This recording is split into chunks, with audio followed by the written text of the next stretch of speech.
My dear students, once again welcome to all of you. Students, last lecture में हम लोगों ने वर्ग समीकरण, जो सेकेंड लेसन है वर्ग समीकरण का, हम लोगों ने प्रसंग्रह 2.6 कंप्लीट कर लिया है। तो आइए आज इस लेक्चर में हम लोग प्रकीर्ण प्रसंग्रह 2, प्रकीर्ण प्रसंग्रह 2 मतलब अब इस एक्सरसाइज में सारे लेसन से क्वेश्चन मिलाकर दिया रहेगा। तो आइए इस प्रसंग्रह के जो कठिन प्रश्न है, जो ऐसा लगता है कि थोड़ा सा डिफिकल्ट है, तो मैं वो बता रहा हूं, बाकी आप लोग क्वेश्चन को ट्राई करना। अगर कुछ प्रॉब्लम है तो आप मुझसे कांटेक्ट कर सकते हैं, मुझे मैसेज कर सकते हैं। तो आइए इस प्रकीर्ण प्रसंग्रह का हम लोग आठवें प्रश्न से हम लोग आगे करेंगे, क्योंकि 8वें प्रश्न से सारे प्रश्न के ऊपर स्टार मार्क लगा है। स्टार मार्क मतलब हॉट प्रॉब्लम है। Hot problem is higher order thinking प्रश्न, मतलब जिसमें थोड़ा सा आपको ज्यादा सोचना पड़ेगा। तो आइए मैं इस प्रकार के प्रश्नों को इधर आपको बता रहा हूं, बाकी के प्रश्न आप कोशिश करके हल करिए और मुझे उम्मीद है कि आप लोग हल कर लोगे। तो आइए, ऐसा नहीं कि स्टार मार्क है तो कठिन प्रश्न है, कठिन नहीं है, थोड़ा सा आपको ज्यादा सोचने की जरूरत है। तो 8वें प्रश्न से हम लोग देखते हैं। 8वां प्रश्न दिया है m-12 into x square plus 2 into m-12 into x plus 2 is equal to 0। इस वर्ग समीकरण के मूल वास्तविक तथा समान हो तो m का मान ज्ञात कीजिए। तो ऐसा प्रश्न तो आप कर चुके हैं, हालांकि बताने की जरूरत नहीं है, लेकिन इस पे स्टार मार्क है, इसके लिए हम लोग इसको सॉल्व कर रहे हैं। तो यहां देखिए कॉर्नर में आपका 8वां प्रश्न दिख रहा है। तो बच्चों, इसमें एक वर्ग समीकरण दिया है और इस वर्ग समीकरण के मूल वास्तविक तथा समान है, तो हमको यम का मान ज्ञात करना है। तो हमारा जो दिया गया वर्ग समीकरण है, तो प्रश्न की शुरुआत आप ऐसे करेंगे, दिया गया वर्ग समीकरण। जो वर्ग समीकरण दिया है पहले उसको हम लोग लिख लेंगे। तो दिया गया वर्ग समीकरण क्या है, m-12 into x square plus 2 into m-12 into x plus 2 is equal to 0।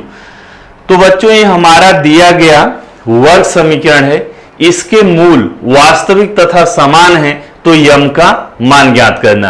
और आपको मालूम है कि जब मूल वास्तविक तथा समान होते हैं तो उसमें शर्त होती है डेल्टा बराबर क्या, 0। और डेल्टा को ही विवेचक बोलते हैं, डिस्क्रिमिनेंट बोलते हैं, विविक्तिकर बोलते हैं। और आपको मालूम है कि इसका मान क्या होता है, b² माइनस 4ac। मतलब हमको BAC मतलब ABC की जरूरत पड़ेगी। तो सबसे पहले इस दिए गए वर्ग समीकरण की तुलना हम लोग मानक वर्ग समीकरण से करके ABC का मान निकाल लेंगे। तो ये जो दिया गया वर्ग समीकरण है, मान लिया ये समीकरण 1 है। अब इसकी तुलना हम लोग करेंगे, समीकरण 1 की तुलना किससे करेंगे, मानक वर्ग समीकरण से। समीकरण 1 की तुलना चलो ax² plus bx plus c बराबर 0 से करने पर, तो चलिए इसकी तुलना कर दे रहे हैं। किससे कर रहे हैं, मानक वर्ग समीकरण से तुलना कर रहे हैं। तो बताइए a बराबर क्या आ जाएगा। अच्छा, a क्या होता है, वर्ग पद का गुणांक। यहां वर्ग पद का गुणांक क्या है, m-12 है। अच्छा, अगर आप चाहें तो ये सेंटेंस न लिख के डायरेक्ट ए का मान लिख सकते हैं, ABC का मान ऐसे लिखेंगे। अगर ये सेंटेंस आपको नहीं लिखना है तो लिखेंगे यहां a बराबर m-12। अच्छा, b का मान बता दो, b क्या होता है, x का गुणांक। तो x का गुणांक ये देखो इतना है, x का गुणांक क्या है, प्लस है, प्लस पहले लिखने की जरूरत नहीं है, 2 इंटू m-12। c का मान बताओ, प्लस 2 है। तो ABC निकल गया। अब चूंकि इस दिए गए समीकरण के मूल क्या है, वास्तविक तथा समान है, तो अब क्या लिखेंगे, चूंकि दिए गए समीकरण चूंकि दिए गए समीकरण, और दिया गया समीकरण जो है उसको हमने लिखा है 1, तो चाहे तो वहां पर आप 1 लिख सकते हैं। दिए गए समीकरण 1 के मूल क्या है? के मूल वास्तविक तथा समान है, बराबर। के मूल वास्तविक तथा समान है। मूल जब वास्तविक तथा समान होते हैं तो कौन सी शर्त आ जाती है? डेल्टा बराबर 0। तो यहां पर क्या लिख देंगे? इसलिए डेल्टा बराबर 0। अच्छा, डेल्टा बराबर 0 क्या है बच्चों? यही तो शर्त होती है। ये शर्त कब होती है? जब किसी दिए गए वर्ग समीकरण के मूल वास्तविक तथा समान होते हैं तो क्या होता है? डेल्टा बराबर 0। मतलब डेल्टा बराबर 0 तो मूल वास्तविक तथा समान। और आप जानते हैं इस डेल्टा का मान क्या होता है? b² माइनस 4ac बराबर 0। तो आइए यहां पर abc का मान रख देते हैं। b का मान क्या है? 2 इंटू m माइनस 12। तो b का मान यहां रख दिया 2 इंटू m माइनस 12। ये देखो b का स्क्वायर है तो ये तो पूरा b का मान है, तो यहां इसको ऐसे ब्रैकेट में करके होल स्क्वायर लगा दिया। माइनस 4a, a का मान क्या है? m minus 12।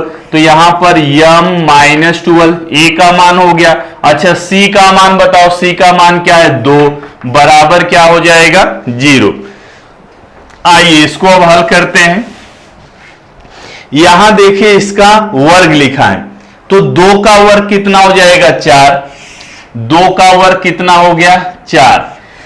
m माइनस 12 का वर्ग, m माइनस 12 का वर्ग। अच्छा, इसको हमने कैसे सरल किया? ये यहां पर देखो 2 गुणनखंड है, 2 गुणे m माइनस 12 कितना है? 2 गुणे m माइनस 12। तो घातांक लेसन में कक्षा 8वीं में आपने पढ़ा है, अगर ऐसे लिखा है यमन का वर्ग है तो इसको हम लोग अलग अलग लिख सकते हैं, m का वर्ग इंटू n का वर्ग। बात समझ में आई क्या? यहां पर 2 गुणनखंड है, 2 इंटू m माइनस 12 मतलब 2 गुणे m माइनस 12। तो 2 का वर्ग और इसका वर्ग, 2 का वर्ग कितना हो गया? 4 हो गया। m माइनस 12 का वर्ग, अभी हमने फिलहाल यहां वर्ग ही लिख दिया। अच्छा, आगे देखो माइनस 4 और ये 2 का गुणा कर दे रहे हैं, 4 दूनी 8 माइनस 8 m माइनस 12। बात समझ में आई क्या? m माइनस 12, ये देखो 2 का गुणा इसमें, तो 4 दूनी कितना हो गया? 8 बराबर क्या हो जाएगा? 0 हो जाएगा। अच्छा, क्या बता सकते हैं इसमें कितने पद हैं? पदों की संख्या कितनी है इसमें बाईं ओर? ये देखो 2 पद हैं, एक पद ए हो गया, दूसरा पद ए हो गया। तो क्या दोनों पदों में हम लोग कुछ कॉमन ले सकते हैं क्या? दोनों पदों में कुछ कॉमन दिख रहा है आपको क्या? तो यहां देखो 4 है, यहां 8 है, 4 और 8 में क्या कॉमन ले लूं? 4। बात समझ में आई क्या? अच्छा, यहां m माइनस 12 का वर्ग है, m माइनस 12 का वर्ग समझते हैं क्या? इसका मतलब क्या? m माइनस 12 गुणे m माइनस 12 2 बार, m minus 12 into m minus 12, एक बार यहां है m माइनस 12। तो दोनों में हमने m माइनस 12 क्या किया? कॉमन ले ली। अच्छा, बचेगा क्या? ये जो पहला पद है जो हमने कॉमन लिया उसी से भाग देंगे तो 4 4 से कट जाएगा। यहां m माइनस 12 का वर्ग है, एक बार m माइनस 12 कॉमन ले लिया तो यहां क्या बच जाएगा? m minus 12। अरे इसका घात 2 है, एक घात निकाल लिया तो एक घात बचेगा। माइनस 8 में से 4 कॉमन लिया तो 4 दूनी 8 बराबर m माइनस 12 से कट गया, बराबर कितना? 0। तो ये बात समझ में आ गई, यहां तक समझ में आ गया। तो प्रश्न बहुत आसान था, ऐसा कुछ नहीं था कि प्रश्न में कठिन है। अच्छा, इस 4 को मैं बराबर के उधर कर दे रहा हूं, m minus 12 into m minus, ये देखो माइनस 12 और माइनस 2 कितना हो जाएगा? माइनस 14। जब संख्याओं का चिन्ह एक ही रहता है तो वही चिन्ह लिख के हम लोग संख्याओं को जोड़ देते हैं, बराबर कितना? 0। अच्छा, ये 4 किधर गया? 4 तो उधर गया, इधर गुणे में इधर जाएगा तो ऐसे बटे हो जाएगा, बटे 4, और 4 से भाग देंगे 0 को, 4 शून्य शून्य आ जाएगा, तो इधर बटे 4 लिखने की जरूरत नहीं है। तो अब यहां पर देखिए ये दोनों गुणनखंड है, ये दोनों गुणनखंडों का गुणनफल कितना है, 0 है। और जब ऐसा कभी आ जाता है तो आप एक बार इसको 0 लिखते हैं, एक बार इसको 0 लिखते हैं। तो यहां पर क्या लिखेंगे, m-12 बराबर 0 या m-14 बराबर 0। अच्छा, यहां से m का मान कितना आ जाएगा, m बराबर 12। बात समझ में आई क्या, -12 को इधर कर देंगे। अच्छा, यहां से m का मान कितना मिल रहा है, 14 मिल रहा है। अच्छा, m का 2 मान मिल गया। बात समझ में आ रही क्या, ये जो 2 मान मिला ना m का, अब हम लोग चेक करेंगे कहीं ऐसा तो नहीं है कि कोई एक मान असंगत है। असंगत समझते हैं ना, जो संतुष्ट नहीं करता है, जो शर्तों को संतुष्ट नहीं करता है, वो मान असंगत होता है और वो मान हम लोग कंसीडर नहीं करते।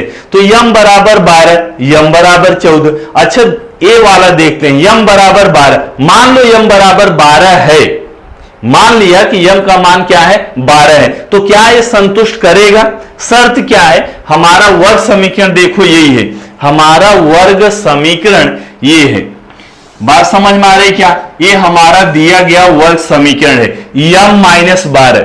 अगर m का मान, अब एकदम ध्यान से समझना, m का मान अगर मान लिया कि 12 है, m का मान अगर मान लिया 12 है, तो 12 इसको संतुष्ट करेगा क्या। यहां देखो, जब m का मान आप रखेंगे 12, तो 12 - 12 क्या हो जाएगा, 0। तो वर्ग पद का गुणांक 0 होगा, नहीं होगा। यही तो परिभाषा आपने पढ़ा था, वर्ग समीकरण की परिभाषा क्या पढ़ा था, इस स्वरूप का समीकरण ax² + bx + c बराबर 0, जहां a b c क्या है, तीनों वास्तविक संख्याएं, लेकिन a का मान 0 नहीं होना चाहिए। तीनों वास्तविक संख्याएं तो हैं, लेकिन ये a का मान 0 नहीं होना चाहिए। मतलब जो वर्ग का पद है उसका गुणांक 0 नहीं होना चाहिए। मान लो अगर 0 हो गया तो वर्ग ही खत्म हो गया, और जब वर्ग खत्म हो जाएगा तो हमारा वर्ग समीकरण ही नहीं बचेगा। इसके लिए जो वर्ग का पद होता है उसका गुणांक 0 नहीं होना चाहिए। अब लिखेंगे, चूंकि m बराबर 12 यह दिए गए समीकरण को संतुष्ट नहीं करता है। क्या लिखेंगे, चूंकि m बराबर 12 यह मान दिए गए समीकरण को, किसको, दिए गए समीकरण को संतुष्ट नहीं करता है, संतुष्ट नहीं करता है। अच्छा, संतुष्ट नहीं करता है तो क्या होगा, इसलिए m का मान जो है 12 के बराबर नहीं हो सकता। तो क्या होगा m का मान, तो m का मान हो जाएगा 14। ये हमारा आंसर है, m का मान कितना हो जाएगा, 14। तो बात समझ में आ गई क्या। अगर बात समझ में आ गई है तो वीडियो को पॉज कीजिए और सॉल्यूशन को लिख डालो। तो आइए बच्चों, अब देखते हैं अगला प्रश्न। अगला प्रश्न है 9वां क्वेश्चन। किसी वर्ग समीकरण के दो मूलों का योगफल 5, किसी वर्ग समीकरण के दो मूलों, तो वर्ग समीकरण के तो मूल 2 ही होते हैं, मूलों का योगफल 5 और उसके घनों का योगफल, उसके मतलब मूलों के घनों का योगफल, पहले घन करना है फिर योगफल, योगफल कितना 3500। तो वह वर्ग समीकरण कौन सा है, मतलब हमको वर्ग समीकरण लिखना है। कुछ शर्त इसमें दिया है, किसी वर्ग समीकरण के दो मूलों का योगफल 5 है। तो देखिए यहां पर प्रश्न आपका दिख रहा है। अगर आपके पास टेक्स्ट बुक नहीं है तो यहां से नोट कर लो, टेक्स्ट बुक है तो टेक्स्ट बुक से प्रश्न को लिख डालिए। तो प्रश्न क्या है, किसी वर्ग समीकरण के दो मूलों का योगफल 5 है और उसके घनों का योगफल 35 हो, तो वह वर्ग समीकरण कौन सा है। मतलब हमको वर्ग समीकरण लिखना है। तो माना अभिष्ट वर्ग समीकरण,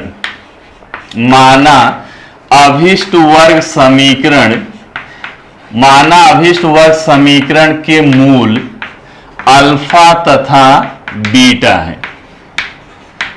तो जो अभिष्ट मतलब क्या, जो वर्ग समीकरण पूछ रहा है, यही पूछ रहा है ना कि वर्ग समीकरण कौन सा है। तो हमने मान लिया कि जो वर्ग समीकरण निकालना है उसके मूल क्या है, अल्फा तथा बीटा है। अब इसमें शर्त क्या दिया है, किसी वर्ग समीकरण के दो मूलों का योगफल 5 है, मूलों का योगफल दिया है, मतलब अल्फा और बीटा का योगफल मतलब अल्फा प्लस बीटा कितना दिया है, 5 दिया है, तथा उसके घनों का योगफल 35 हो तो वह समीकरण कौन सा है। तो इसमें दिया क्या है, तो चाहे तो यहां लिख दो दत्त, दत्त मतलब दिया है, क्या दिया है, मूलों का योगफल अल्फा प्लस बीटा बराबर कितना दिया है, 5 दिया है। चलो इसको मान लिया समीकरण 1, कहीं जरूरत पड़ेगी अल्फा प्लस बीटा का मान रखना है तो वहां लिख देंगे समीकरण 1 से। और क्या दिया है बताओ, उसके घनों का योगफल, घनों का योगफल, किसके घनों का, मूलों के घनों का, तो मूलों का एक घन हो गया, इसका योगफल कितना दिया है, 35 दिया है, ये मान लिया समीकरण 2। यहां तक बात समझ में आई क्या। अच्छा मान लो आपके पास 2 मूल हैं, मैंने आपको 2 मूल दे दिया, एक मूल दे दिया अल्फा, दूसरा मूल क्या दे दिया, बीटा। मैं बोलूं वर्ग समीकरण लिखो तो कैसे आप लिखते हैं, सूत्र याद है क्या, x square minus alpha plus beta into x plus alpha beta is equal to 0, यही तो सूत्र लगाते हैं। बात समझ में आई क्या। अगर आपको मूल मालूम है तो वर्ग समीकरण आप इसी सूत्र से लिखते हैं, x square minus alpha plus beta into x plus alpha beta is equal to 0।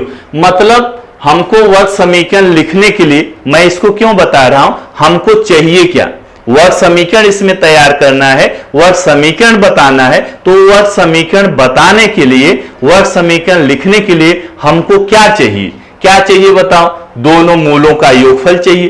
तो ये देखो ध्यान से, अल्फा प्लस बीटा तो दिया है, मतलब एक चीज उसने दे दिया, और दूसरा हमको क्या चाहिए, अल्फा बीटा चाहिए, मतलब मूलों का गुणनफल चाहिए जो कि नहीं दिया है। अब मेन हमारा काम क्या है कि अल्फा बीटा निकालना, मूलों का गुणनफल कैसे निकलेगा उस पे कंसंट्रेट करना है। तो आइए इधर हम लोग अब निकालने की कोशिश करते हैं, क्या निकालने की कोशिश करते हैं, अल्फा बीटा।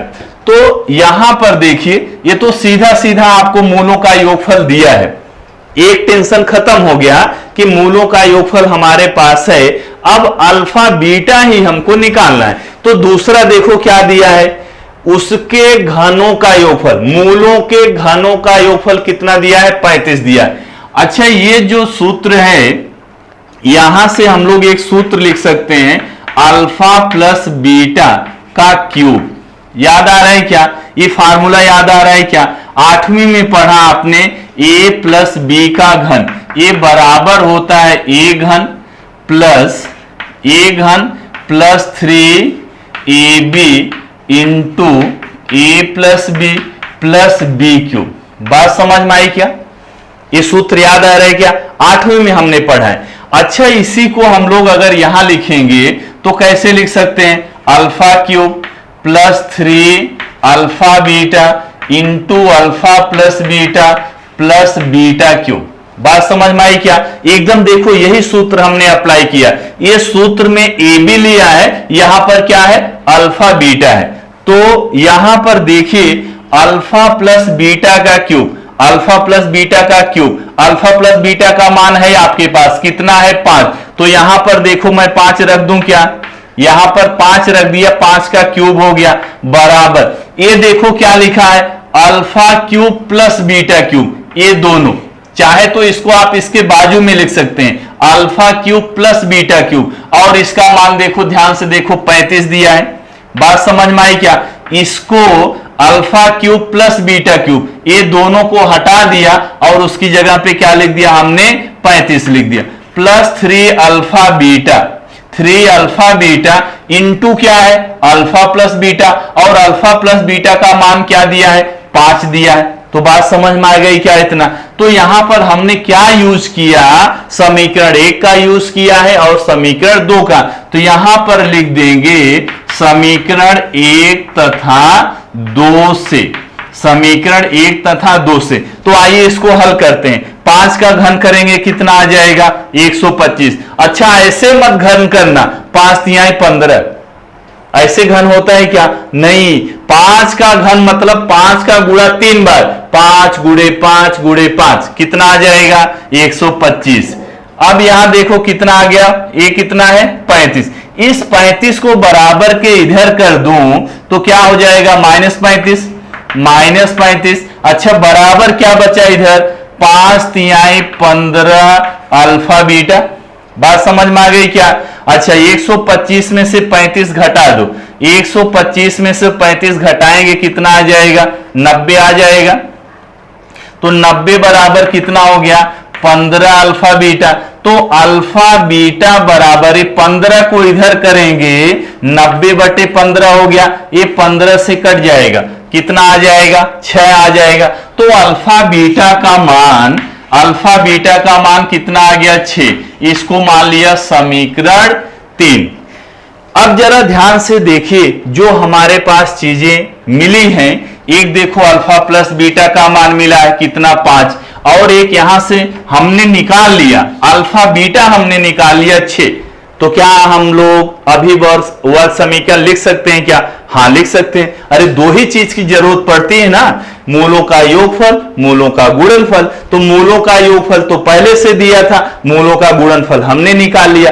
अब क्या लिखेंगे, वर्ग समीकरण जिसके मूल अल्फा तथा बीटा है। तो यहां लिखेंगे अल्फा तथा बीटा मूल वाला समीकरण, अल्फा तथा बीटा मूल वाला समीकरण।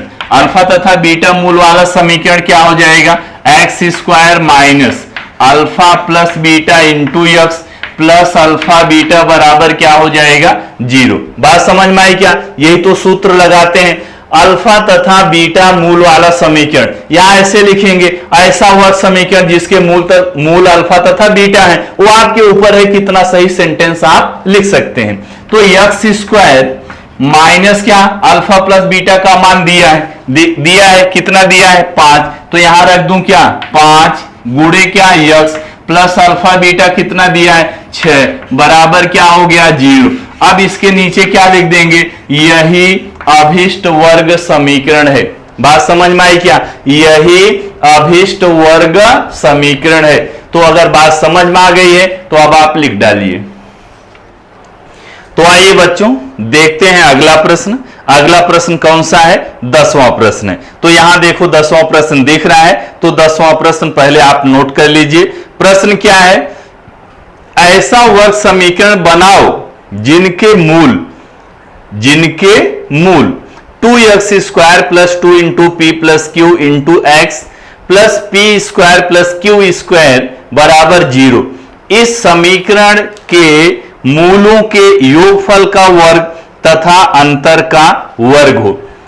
एक वर्ग समीकरण उसने दिया है और क्या बोल रहा है कि आप एक दूसरा वर्ग समीकरण बनाओ जिसके मूलों का संबंध इस दिए गए वर्ग समीकरण के मूलों से संबंधित कर दिया है। तो जो दिया गया वर्ग समीकरण है, पहले हम लोग इसको जरा रफली समझ लेते हैं कि एक्चुअल में प्रश्न है क्या। एक जो दिया गया समीकरण है, दिया मतलब दत्त, दिया गया वर्ग समीकरण, कौन सा वर्ग समीकरण दिया है, 2x² plus 2 into P plus q into x plus p² plus q² बराबर 0। एक वर्ग समीकरण दिया है, ये वर्ग समीकरण हमको दिया है और बोल रहा है कि आप एक वर्ग समीकरण बनाओ। तो चलो जो हम लोग बनाएंगे उसको यहां पर लिख दिया अभिष्ट वर्ग समीकरण। बात समझ में आ रही क्या? अच्छा जो वर्ग समीकरण हम लोग बनाएंगे वो भी वर्ग समीकरण होगा, तो कुछ उसका मूल होगा, और ये जो वर्ग समीकरण दिया है इसके भी मूल होंगे। अच्छा इसका जो दिया गया वर्ग समीकरण है इसका मूल हमने मान लिया, एक मूल अल्फा है और दूसरा मूल क्या है, बीटा है। ये जो दिया गया वर्ग समीकरण है इसके मूल अल्फा तथा बीटा है। पहले इस दिए गए वर्ग समीकरण पे आइए, इसके मूल हमने क्या मान लिया, अल्फा और बीटा है। अच्छा ये जो हम लोग वर्ग समीकरण बनाएंगे, ये अल्फा बीटा तो इसका मूल हमने माना जो दिया गया वर्ग समीकरण, और जो हम बनाएंगे मान लिया इसका मूल अल्फा 1 तथा बीटा 1 है।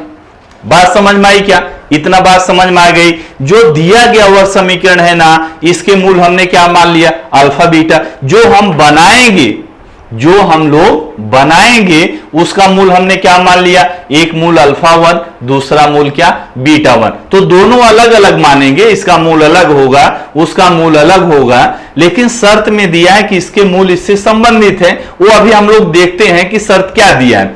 अच्छा, यहां पर अगर हमने इसका मूल अल्फा और बीटा मान लिया तो अल्फा प्लस बीटा हम यहां से क्या निकाल सकते हैं, अल्फा प्लस बीटा निकाल सकते हैं, और क्या निकाल सकते हैं, अल्फा बीटा निकाल सकते हैं। अच्छा, अगर अल्फा प्लस बीटा आप निकालोगे तो कौन सा सूत्र लगाओगे, माइनस बी अपान ए। जब अल्फा बीटा निकालेंगे तो कौन सा सूत्र लगाएंगे, सी अपान ए लगाएंगे। मतलब ये निकालने के लिए अल्फा प्लस अल्फा बीटा निकालने के लिए हमको क्या चाहिए, ए का मान चाहिए, बी का मान चाहिए, और किसका मान चाहिए, सी का। तो इसका हम लोग तुलना करके एबीसी का मान निकाल सकते हैं। तो आइए इसका इस समीकरण की जो वर्ग समीकरण दिया है इसमें एबीसी का मान क्या होगा। तो ए का मान यहां पर क्या हो जाएगा, 2 हो जाएगा, ए का मान दिख रहा है ना 2। अच्छा, बी का मान क्या होगा, यक्स का गुणांक, यक्स का गुणांक क्या है, यही है ना 2 इंटू पी प्लस क्यू, ये बी का मान हो गया। अच्छा, सी का मान क्या होगा, सी क्या होता है, पूर्ण अचरांक जिसमें वेरिएबल, जिसमें चर नहीं लगा होता। तो ये देखो इसमें चर नहीं लगा है ना, यही सी का मान है। क्या है सी का मान, P square plus Q square. इतना बात समझ में आ गई। अच्छा, यहां देखो ए बी सी का मान निकल गया। जब हम अल्फा प्लस बीटा का मान निकालेंगे माइनस बी अपान ए, यहां बी का मान रख दिया, ए का मान रख दिया, माइनस बी का मान यहां पर क्या है 2 इंटू पी प्लस क्यू बटे ए का मान क्या है 2। ये देखो इससे कट जाएगा तो माइनस पी प्लस क्यू आ जाएगा। अल्फा बीटा का मान यहां सी बटे ए, सी का मान क्या है P square plus Q square बटे ए का मान कितना है 2। अच्छा, यहां से अल्फा बीटा निकल गया। चलिए इसको यहीं पर छोड़ते हैं। अब ध्यान दीजिए वो क्या बोल रहा है, ऐसा वर्ग समीकरण बनाओ। तो जो वर्ग समीकरण हम लोग बना रहे हैं उसका मूल हमने क्या मान लिया, अल्फा 1 तथा बीटा 1। अच्छा, अगर किसी वर्ग समीकरण के मूल अल्फा 1 और बीटा 1 है तो आप वर्ग समीकरण कैसे बनाओगे, कैसे वर्ग समीकरण बनाएंगे, x square minus alpha 1 plus beta 1 into x plus alpha beta बराबर 0, ऐसे बनाएंगे ना। किसी वर्ग समीकरण के अगर मूल आपको मालूम है अल्फा 1 और बीटा 1 तो ऐसे सूत्र लगाएंगे ना। यहां पर मूल क्या है, अल्फा 1 बीटा 1 है, तो यहां पर क्या लिख देंगे, अल्फा 1 प्लस बीटा 1। अगर मूल अल्फा बीटा होता है तो यहां पर क्या लिखा होता है, अल्फा प्लस बीटा। यहां पर क्या लिखा होता है, अल्फा बीटा। तो यहां अल्फा 1 बीटा 1 है तो यहां अल्फा 1 बीटा 1, यहां अल्फा 1 बीटा 1। बात समझ में आ गई क्या। अच्छा, जो वर्ग समीकरण बनाना है हमको अल्फा 1 और बीटा 1, मतलब इसका मान चाहिए alpha 1 plus beta 1, alpha 1 into beta 1 का मान चाहिए। अब देखो इसका जो मूल दिया है वो इसके मूल से कैसे संबंधित किया है, यही मेन चीज है। किसी वर्ग समीकरण, ऐसा वर्ग समीकरण बनाओ जिनके मूल इस समीकरण के मूलों के योगफल का वर्ग, इसके कितने मूल होंगे, 2। एक मूल है अल्फा 1, दूसरा मूल क्या है बीटा 1। तो इसके 2 मूल कैसे दिए हैं, यही बात अगर आपने समझ लिया तो प्रश्न आपके लिए इजी हो जाएगा। ऐसा वर्ग समीकरण बनाओ जिनके मूल हमने मान लिया अल्फा 1 बीटा 1, जिनके मूल इस वर्ग समीकरण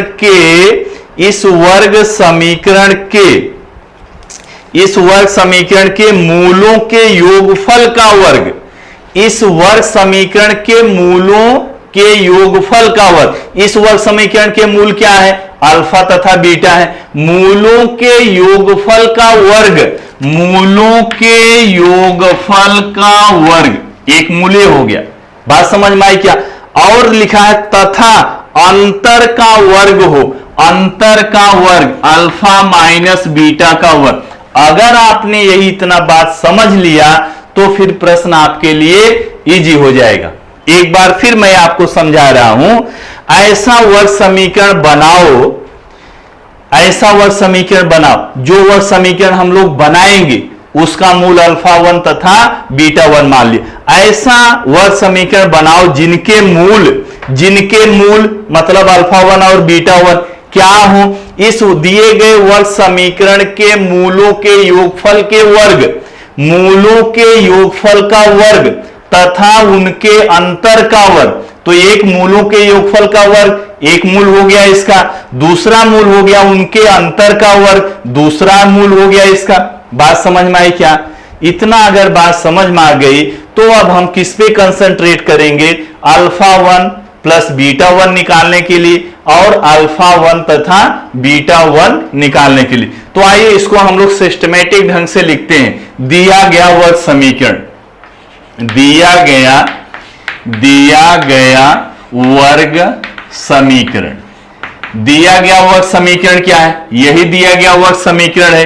कौन सा? 2x square plus 2 into P plus q into x plus P square plus Q square बराबर क्या? 0। चलो इसको मान लिया समीकरण 1।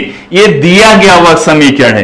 तो यहां हम लोगों को देखो तुलना करना पड़ेगा, एबीसी का मान निकालना पड़ेगा। तो यहां लिख देंगे, यहां ए का मान क्या है? 2 है, बी का मान क्या है? 2 इंटू पी प्लस क्यू है, तथा सी का मान है P square plus Q square. यहां तक बात आपको समझ में आ गई? तो माना दिए गए समीकरण के मूल अल्फा तथा बीटा है, माना दिए गए समीकरण के मूल क्या है?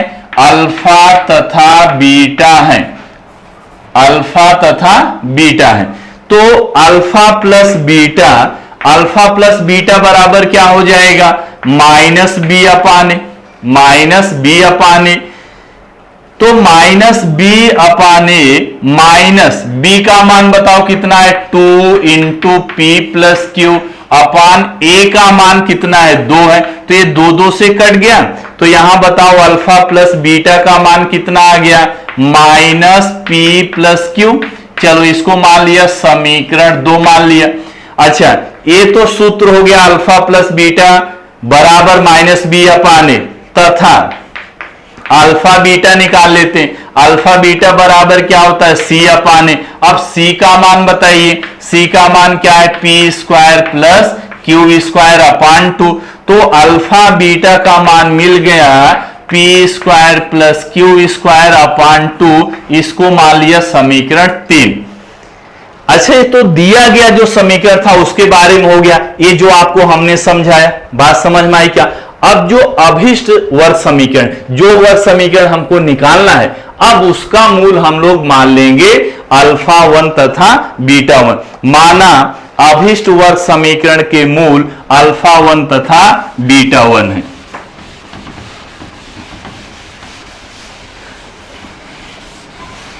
माना अभिष्ट वर्ग समीकरण के मूल, माना अभिष्ट वर्ग समीकरण के मूल, अभिष्ट वर्ग समीकरण के मूल क्या? अल्फा 1 तथा बीटा 1 है। ये बात समझ में आ गई यहां तक?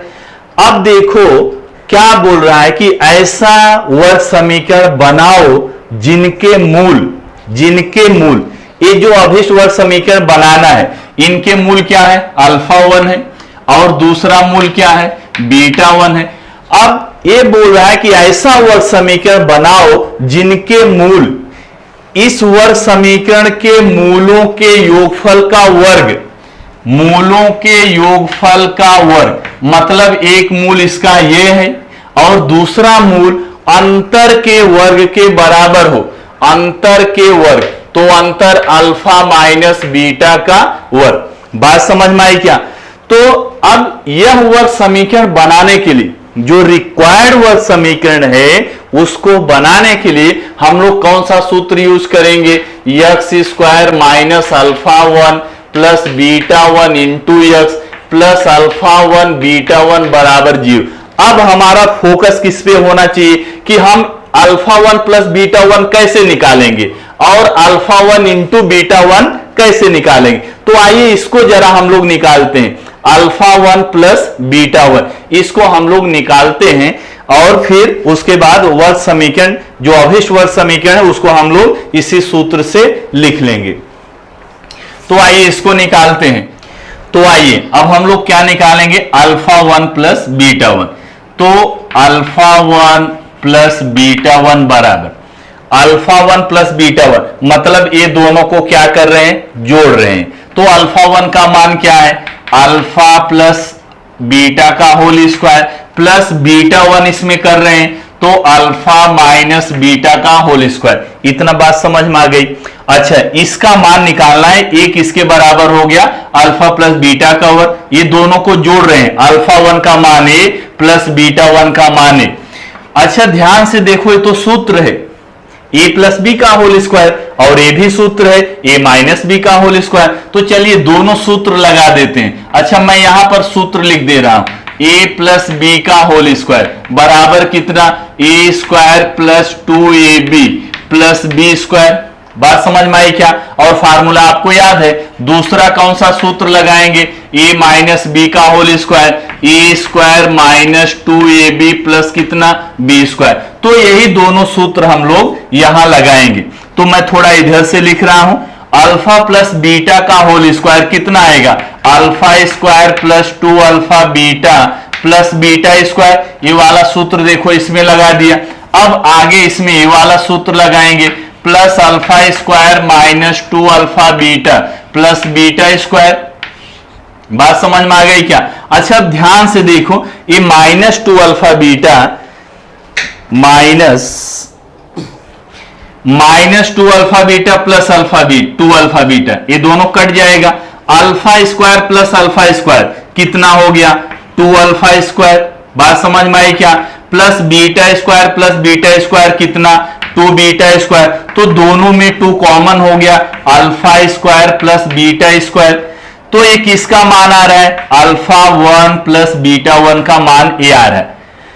अब लेकिन हमको ये मान चाहिए अल्फा और बीटा में नहीं चाहिए। तो यहां देखो अल्फा प्लस बीटा का मान दिया है, ये देखो कितना दिया है, माइनस पी प्लस क्यू। यहां वो मान नहीं रखना है, ये तो अल्फा का वर्ग प्लस बीटा का वर्ग है।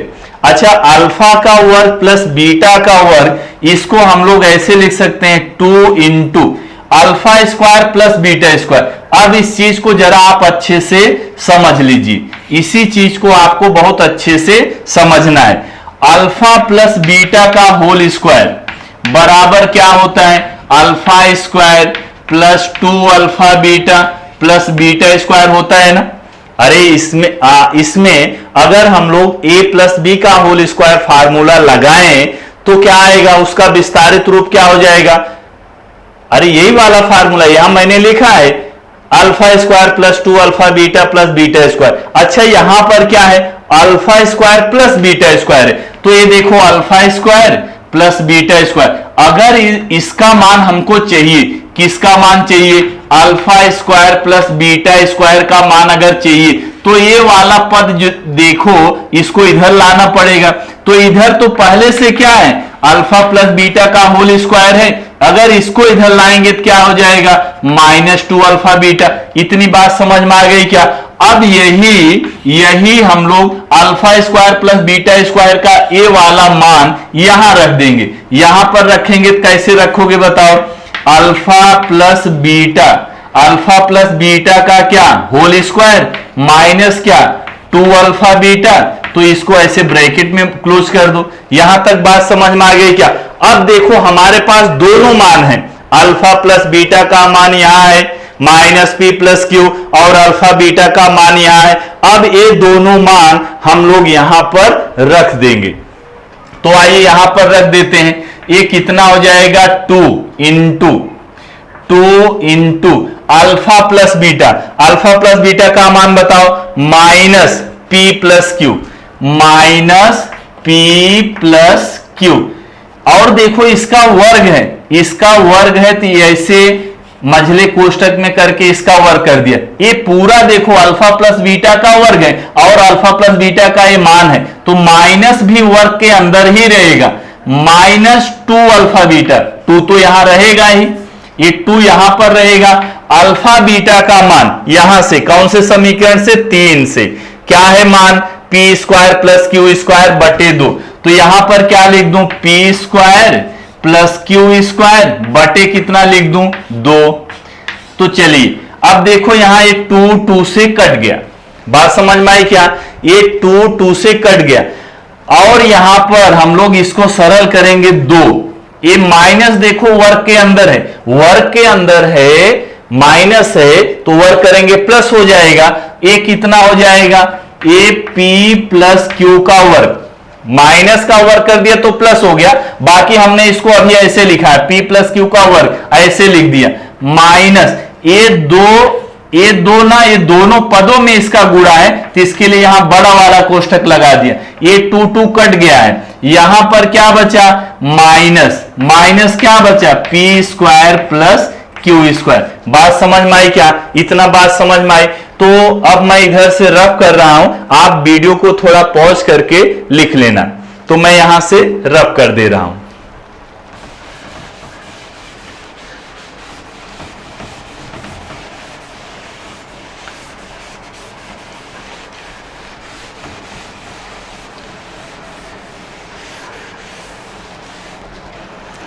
हाँ, तो किसका मान हम लोग निकाल रहे हैं, अल्फा 1 प्लस बीटा 1 बराबर कितना, यहां कितना आ गया, 2 इंटू, अब देखो ब्रैकेट में क्या है, p प्लस क्यू का होल स्क्वायर है। अच्छा, यहां पर जो हमने बताया इसको आपने चेंज किया है, alpha square plus beta square की जगह इसको आपने रखा है। क्यों आपने रखा, इधर देखो दाहिनी ओर मैंने सॉल्व करके बताया, तो आप ये रीजन ना आगे ब्रैकेट में लिख लेना। तो अब यहां देखिए अल्फा 1 प्लस बीटा 1 बराबर 2 इंटू, ये देखो बड़ा कोष्टक लगाया तो दोनों, ये 2 का गुणा ना ये दोनों पदों में होगा। ये देखो क्या है, p प्लस क्यू का वर्ग, सूत्र है a प्लस बी का वर्ग, बहुत बार लिखा अभी समझाया, a प्लस बी का वर्ग क्या आता है, A square plus 2ab plus B square, वही सूत्र फिर से इसमें लगाना है। तो क्या आ जाएगा, p का वर्ग प्लस 2pq प्लस क्या, q का वर्ग। इसमें p प्लस क्यू का होल स्क्वायर, जब ये वाला फार्मूला लगाएंगे तो यही आ जाएगा, बात समझ में आई। माइनस, ये देखो minus P square plus Q square, ये कोष्टक में है, बाहर माइनस है तो माइनस से गुणा करेंगे, चिन्ह बदल जाएगा, minus P square minus Q square. बात समझ में आ गई क्या। तो अब हमको अल्फा 1 प्लस बीटा 1 बराबर 2, ब्रैकेट में देखो minus P square plus P square से कट गया, plus Q square minus Q square से कट गया, बचा क्या यहां पर, 2pq। तो अल्फा 1 प्लस बीटा 1 बराबर 2 से गुणा कर दो, 2 दूनी 4 pq, इसको मान लिया समीकरण नंबर 4। तो जो हमको अभिष्ट वर्ग समीकरण लिखना है, अभिष्ट वर्ग समीकरण यही लिखना है। अब इसमें देखो हमको अल्फा 1 प्लस बीटा 1 का मान मिल गया, बचा क्या निकालना, अल्फा 1 प्लस बीटा 1। अगर ये मान और मिल जाए अल्फा 1 प्लस बीटा 1, तो जो वर्ग समीकरण हमको चाहिए वो हम लोग लिख सकते हैं। तो आइए इसके बाद हम लोग अल्फा 1 प्लस बीटा 1 निकालते हैं। इसके बाद क्या निकालते हैं, इसको भी वीडियो को पॉज करके आप इसको अच्छे से लिख लेना, मैं इसको भी यहां से रफ कर दे रहा हूं। तो आइए बच्चों इसके बाद देखते हैं, अल्फा 1 प्लस बीटा 1 का मान मिल गया, कितना मिल गया, 4pq। अब इसके बाद हमको क्या निकालना है, अल्फा 1 इंटू बीटा 1। तो आइए अल्फा 1 तथा बीटा 1 ये दोनों का गुणनफल निकालते हैं। अल्फा 1 इंटू बीटा 1 बराबर, अल्फा 1 का मान हमने अगर आपको याद होगा तो ये लिखा था, अल्फा 1 बराबर अल्फा प्लस बीटा का वर्ग, एंड बीटा 1 बराबर क्या लिखा था, अल्फा माइनस बीटा का वर्ग। तो ये दोनों का गुणा है, अल्फा 1 का मान क्या है, अल्फा प्लस बीटा का वर्ग इंटू ये दोनों का गुणा है, तो तो बीटा 1 का मान क्या है, अल्फा माइनस बीटा का वर्ग। अच्छा, अल्फा प्लस बीटा का मान, अल्फा प्लस बीटा का मान देखो समीकरण 1 में तो डायरेक्ट दिया है, तो इसका मान हम लोग यहां पे रख दे रहे हैं। अल्फा प्लस बीटा का मान क्या है, माइनस पी प्लस क्यू इसका वर्ग। ये देखो अल्फा प्लस बीटा का वर्ग, तो अल्फा प्लस बीटा का मान रख दिया इसका वर्ग, इंटू अल्फा माइनस बीटा, इसका मान हमारे पास नहीं है।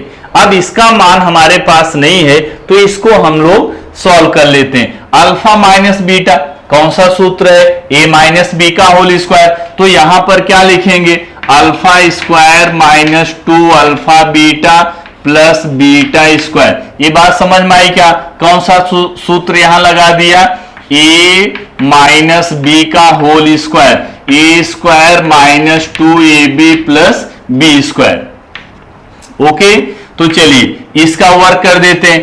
ये देखो वर्ग के अंदर माइनस है, वर्ग के अंदर माइनस है तो वर्ग करेंगे प्लस हो जाएगा। ये कितना हो गया, p प्लस क्यू का वर्ग, माइनस का हमने प्लस कर दिया, बाकी इसका वर्ग ऐसे लिख दिया। अच्छा, इधर अब मेन प्रॉब्लम किधर है, इसको सॉल्व करना है। अच्छा, यहां से देखो ये alpha square plus beta square, पहले इसको अच्छे से समझ लो। Alpha square plus beta square, इसका मान हमारे पास नहीं है, इसको चेंज करना पड़ेगा।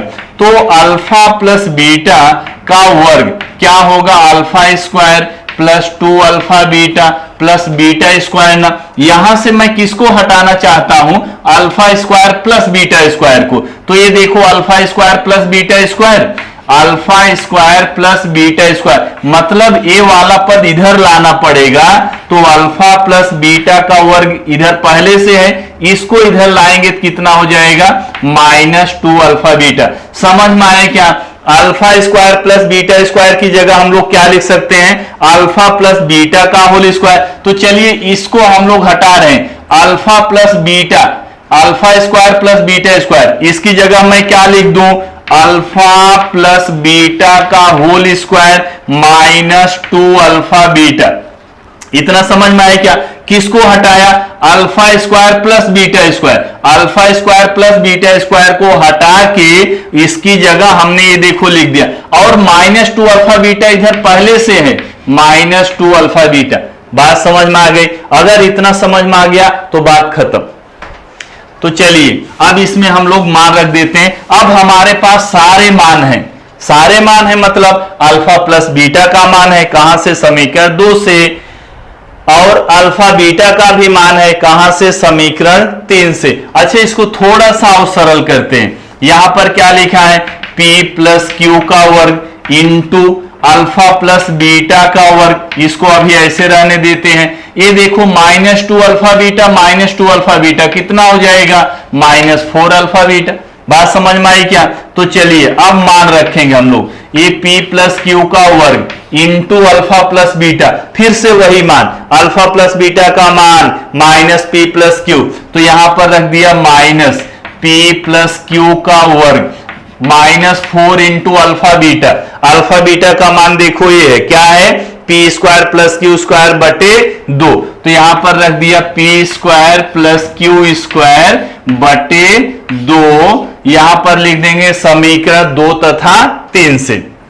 तो चलिए इसको हल कर लेते हैं, p प्लस क्यू का वर्ग इंटू, ये देखो फिर से वही, वर्ग के अंदर माइनस है, ये देखो वर्ग के अंदर ये माइनस p प्लस क्यू है ना, अल्फा प्लस बीटा का मान, तो माइनस का वर्ग करेंगे प्लस, क्या हो जाएगा, ये p प्लस क्यू का वर्ग माइनस, ये देखो कट गया, 2 दूनी 4, कितना आ जाएगा इधर। अच्छा, इसको माइनस p प्लस, जाने दो अभी इतना ही लिखते हैं हम लोग, माइनस 2 कितना आ गया, माइनस 2, माइनस 2 का गुणा इसमें कर दे रहे हैं, तो minus p square minus 2p square minus 2q square. बात समझ में आई क्या यहां तक। तो चलिए आगे बढ़ते हैं, p प्लस क्यू का होल स्क्वायर, यहां देखो फार्मूला है a प्लस बी का होल स्क्वायर, तो ये देखो फार्मूला है p प्लस क्यू का होल स्क्वायर, ये कितना आएगा जरा बताओ, p square plus 2pq plus कितना आ जाएगा,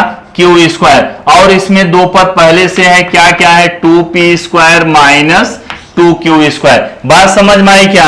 तो चलिए किसका मान हम लोग निकाल रहे हैं, अल्फा 1 बीटा 1, अल्फा 1 बीटा 1 बराबर ये देखो कितना है, p प्लस क्यू का whole square, p plus q का होल स्क्वायर। अच्छा ये ब्रैकेट अब देखिए जरा, ये p square minus 2p square, ये दोनों सजाती पद है ना, p square minus 2p square दोनों सजाती पद हैं, एक प्लस है दूसरा क्या है माइनस है, तो माइनस वाली संख्या बड़ी है, माइनस आ जाएगा p स्क्वायर, माइनस कितना आ जाएगा p स्क्वायर। अच्छा ऐसे ही देखो q square minus 2q square कितना आ जाएगा, माइनस q स्क्वायर। अच्छा ये पद इसमें भी है तो इसको हम लोग लिख देते हैं 2pq, और q square minus 2q square कितना हो जाएगा, माइनस q स्क्वायर।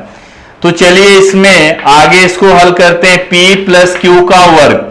अच्छा अब ये वाला ब्रैकेट को ध्यान से देखिए, इसमें मैं माइनस कॉमन ले रहा हूं, इसमें माइनस कॉमन ले रहे हैं तो ये बन गया p स्क्वायर, ये यहां पर माइनस 2pq, माइनस कॉमन ले लिया तो सबका साइन चेंज हो जाएगा, ये प्लस p स्क्वायर, ये माइनस 2pq, ये कितना हो जाएगा प्लस q स्क्वायर। बात समझ में आई क्या।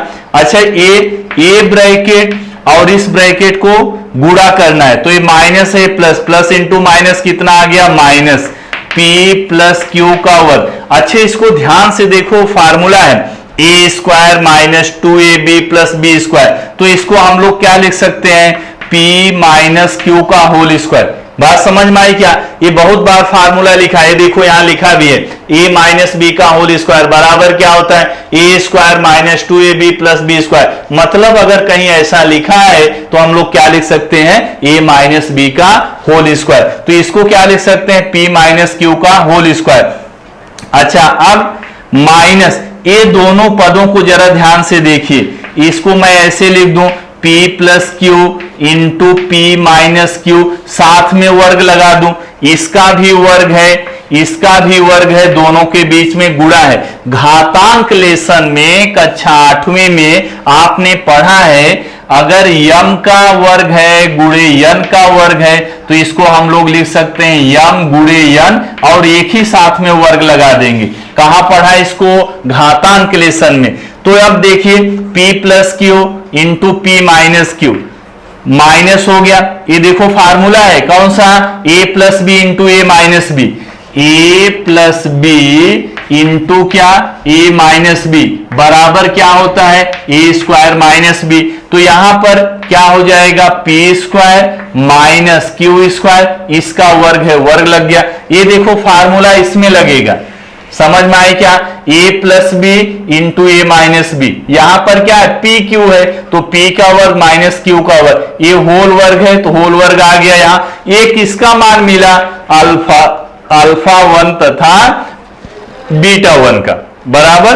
तो यहां पर ये समीकरण 4 है, इसको क्या लिख दूं, समीकरण 5। तो आइए अभी हम लोग क्या, अब हम लोग अभीष्ट वर्ग समीकरण लिख सकते हैं।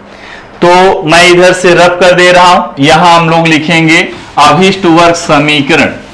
क्या लिखेंगे, अभीष्ट वर्ग समीकरण।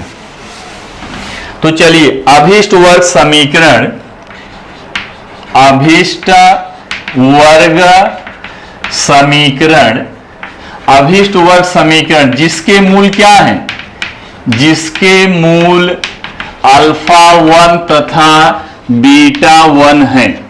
अभीष्ट वर्ग समीकरण अब लिखने जा रहा हूं जिसके मूल क्या हमने माना था, अल्फा 1 तथा बीटा 1। तो समीकरण कैसे लिखेंगे, x square minus alpha 1 plus beta 1 into x plus alpha 1 into beta 1 बराबर 0, ऐसे तो लिखेंगे अभीष्ट वर्ग समीकरण जिसके मूल अल्फा 1 तथा बीटा 1। अब क्या करना है, अल्फा 1 प्लस बीटा 1 का मान, अल्फा 1 इंटू बीटा 1 का मान कौन से समीकरण से, समीकरण नंबर 4 तथा समीकरण नंबर 5 से वहां पर मान रखेंगे। यक्स स्क्वायर माइनस, चलो इसका मान बताओ, अल्फा 1 प्लस बीटा 1, यहां से देखो 4pq है तो यहां पर क्या रख दिया, 4pq इंटू क्या यक्स, प्लस अल्फा 1 बीटा 1 का मान बताओ कितना है, minus p square minus Q square, minus P square minus Q square इसका होल स्क्वायर। ये देखो यहां से माइनस ब्रैकेट में है P square minus Q square इसका होल स्क्वायर बराबर कितना हो जाएगा 0। अच्छा यहां पर कहां से मार रखा है समीकरण 4 तथा समीकरण 5 से, समीकरण 4 तथा समीकरण 5 से, इसलिए एक्स स्क्वायर माइनस ये कितना हो गया 4 पी क्यू एक्स, ये देखो प्लस इंटू माइनस क्या हो जाएगा माइनस, माइनस क्या P square minus Q square इसका होल स्क्वायर, यही अभिष्ट वर्ग समीकरण है। बात समझ में आई क्या? यह क्या है हमारा अभिष्ट वर्ग समीकरण है। तो इसका हल जो है अगले लेक्चर में हम लोग और भी मेथड से इसको ट्राई करेंगे। पहले ही मेथड आप अच्छे से इसको एक बार दो बार इसको अच्छे से समझ लीजिए। अगले लेक्चर में हम लोग इसी प्रश्न को कोशिश करेंगे कि और भी सरल मेथड से कर सकते हैं क्या। Okay student, now thank you.